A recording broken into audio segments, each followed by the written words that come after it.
Bonjour, j'ai le plaisir de vous présenter le fruit de 2 ans de travail, une exposition photo qui porte le nom de D'un regard à l'autre et dont l'objet est essentiellement des portraits de sportifs en situation de handicap, tous ou médaillés ou futurs médaillés aux JO passés et peut-être à venir pour certains qui sont déjà qualifiés.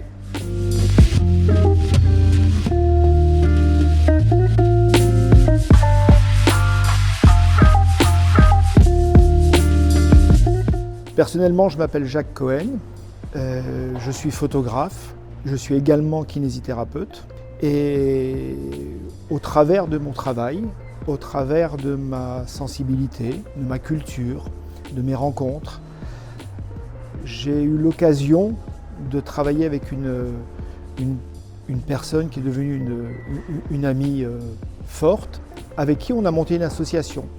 Et c'est au titre de cette association que nous avons l'honneur de présenter cette exposition.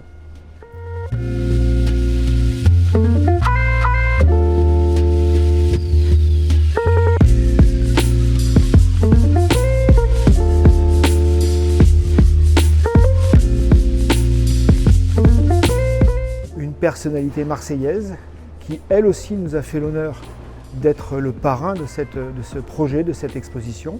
C'est Ada Abdelli.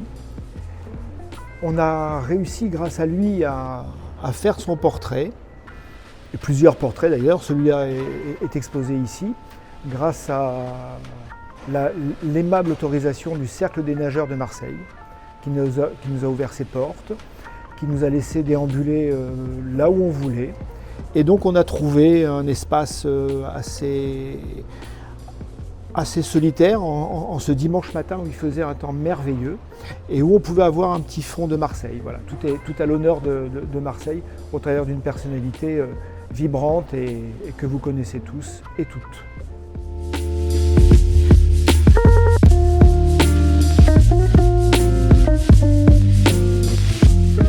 En suivant, Gabriel.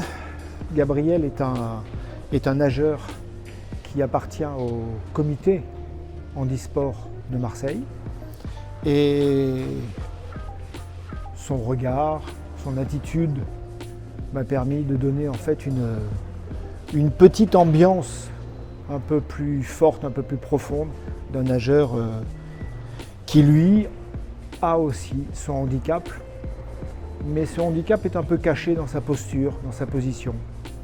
Et derrière ses lunettes, vous avez un regard d'un garçon extrêmement doux, extrêmement gentil.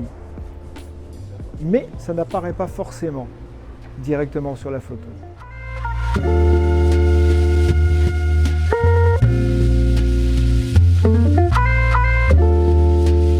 Une grande rencontre, une personnalité humble, au parcours authentique et d'autant plus authentique qu'il faut quand même noter que c'est un athlète qui faisait du surf et qui, au décours d'une activité de surf, s'est vu happé par un requin. Et bien évidemment, ce requin, vous en avez les stigmates, une amputation totale du membre supérieur, une amputation totale du membre inférieur. Et ça a donné, quasiment 2 ans après cette rencontre dramatique, un nageur qui a été médaille d'or aux 50 mètres. Je vous dis que c'est une rencontre parce que quand vous voyez arriver un garçon un peu taiseux, grand, un bel athlète, je savais à peu près qui était Laurent et j'étais quand même très impressionné de pouvoir photographier un garçon de cet acabit. Et gentiment, tranquillement, il s'est mis en tenue. J'ai vu une autre personnalité sautiller sur un pas, sur un pied, venir, accepter n'importe quelle position, se mettre là, se mettre ici, se mettre près de l'herbe. Et on a trouvé ensemble un petit ponton, parce que cette photo a été faite dans la banlieue de Bordeaux. Et un regard, un seul et unique regard. Une photo au revoir, merci, et un athlète qui nous donne beaucoup de leçons, qui repart tranquillement, en sautillant, se rhabiller et reprendre directement son chemin d'entraînement.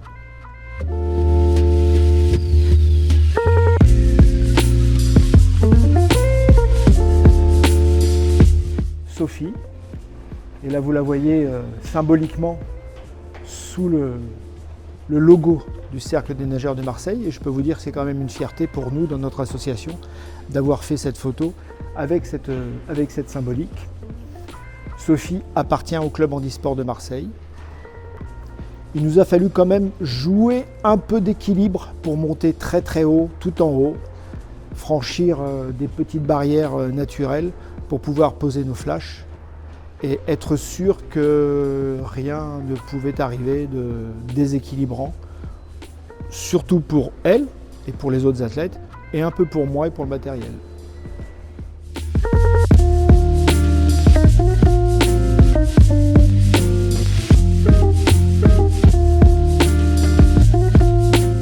Alexia et son cheval, on les a rencontrés grâce à l'aimable autorisation de l'équipe de France de paradressage et surtout du Cadre Noir de Saumur où cette équipe de France s'est entraînée.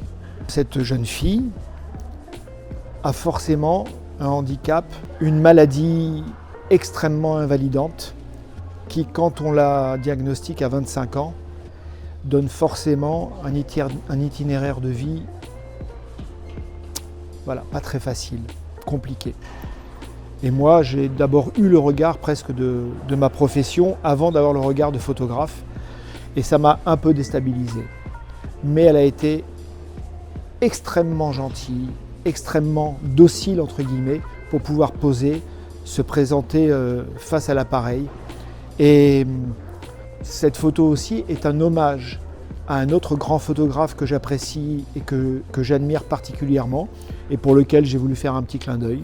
Il s'appelle Fred Stussin et l'idée elle n'a pas été longue à trouver. Quand j'ai vu le cheval, la jeune femme, les deux yeux qui se rencontrent, on a fait un cliché et c'était le bon.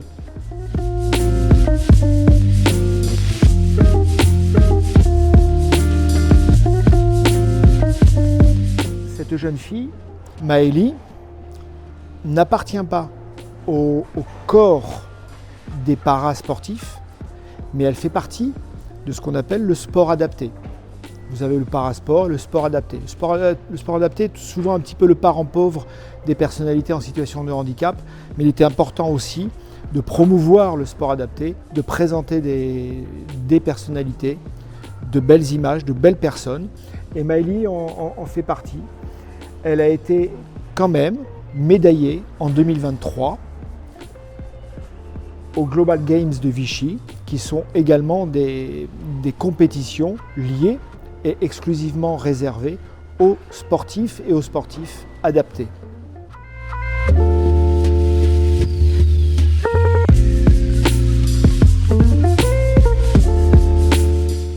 Marie-Amélie Le Fur, qu'on ne présente plus, présidente du comité paralympique, celle qui a foulé de nombreux stades, celle qui est triple championne paralympique, celle qui a permis au sport paralympique d'exister en tant que tel, d'être vu comme il doit être vu, d'être accrédité comme il est accrédité, et qui est partie prenante de Paris 2024 et de ces Jeux olympiques. Elle nous a accueillis dans son fief, sur son terrain de prédilection, le stade de Blois. Elle porte fièrement l'étendard français, le drapeau français, une fois de plus, devrais-je dire. Sûrement pas la dernière, en tout cas dans d'autres occasions, elle le portera toujours.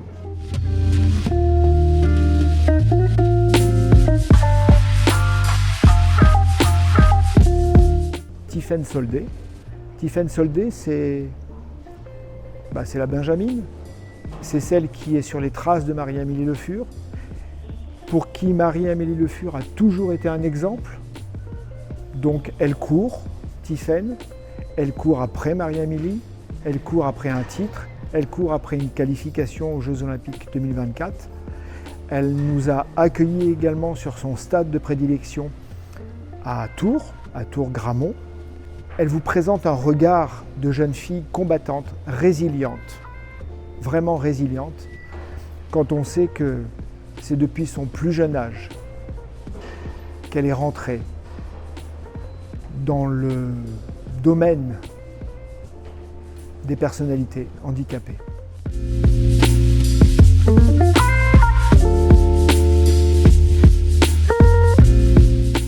Nous voilà arrivés au terme de l'exposition, 20 portraits d'un regard à l'autre. Pour voir ces 20 portraits, il faut venir directement dans la grande bibliothèque de Marseille, l'Alcazar, qui nous a fait l'honneur de nous recevoir. Il faut savoir que ces portraits de ce travail qui a commencé en avril 2022 et qui se conclut maintenant par cette première présentation pendant cette année olympique 2024, par cette grande exposition qui est organisée à Marseille, il faut surtout savoir et retenir que quand vous allez plonger votre regard dans le regard de ces athlètes, de ces personnalités, vous n'y verrez pas tout parce qu'il y a une petite histoire cachée derrière chaque portrait, chaque personnalité. C'est une histoire de résilience, c'est une histoire de vie, c'est une histoire qui nous montre le chemin de la vie. En fait, ce sont des modèles. On devrait tous suivre un petit peu l'exemple de ces personnalités qui n'étaient pas faites pour certains et certaines pour ce qu'elles sont devenues et qui, à force de courage, d'abnégation, de parcours, de haut, de bas, sont arrivées là où elles sont, qualifiées, en passe d'être qualifiées pour des Jeux Olympiques. Donc voyez ces photos avec l'abnégation, l'humilité de tout être humain et trouvez-y un chemin de vie, en tout cas comme eux l'ont trouvé.